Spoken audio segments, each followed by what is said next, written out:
শত ফুট উপর থেকে পাহাড়ের গায়ে আছড়ে পড়ছে জল। ঝর্ণার কোলে অবগাহনে তৃপ্তি খুঁজছেন পর্যটকরা।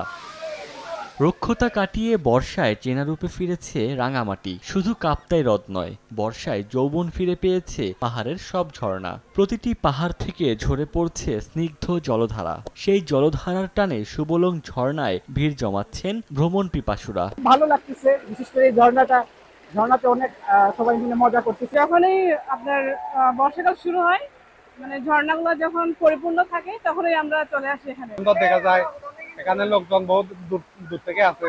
জলে টইটম্বুর কাপ্তাই হ্রদ। ঝুলন্ত সেতু ঘাটে নোঙর করে আছে সারি সারি যন্ত্রচালিত নৌকা। পর্যটকের অপেক্ষায় অলস সময় কাটাচ্ছেন চালকরা। তবে কিছু সংখ্যক পর্যটক শান্ত জলে ভেসে ভেসে উপভোগ করছেন মেঘ পাহাড়ের মিতালি, যাদের মধ্যে স্থানীয়দের উপস্থিতি বেশি। নগদের কাছে সব গ্রাহকই প্রিয়, তাই তো সারা দেশে ক্যাশ আউট চার্জ সবচেয়ে কম। যারা ঘুরতে আসেন তারা বর্ষার সময়টা চয়েস করবেন, তাহলে আপনার রাঙামাটির প্রকৃত রূপটা দেখতে পাবেন। লেকের পানি আছে, ঝর্ণার পানি আছে, মানে সব দিক থেকেই আমার কাছে অনেক ভালো লাগতেছে। এবারের বর্ষায় এখনো প্রত্যাশিত পর্যটকের আগমন ঘটেনি বলে দাবি ব্যবসায়ীদের। বর্ষার অনুপাতে যে যতটুকু থাকার দরকার সেরকম প্রত্যাশা আমরা পাচ্ছি না আর কি। আশা করছি সামনের দিকে বৃষ্টিও বাড়বে, বর্ষার শেষে আমাদের টুরিস্টের আগমন আরও বাড়বে।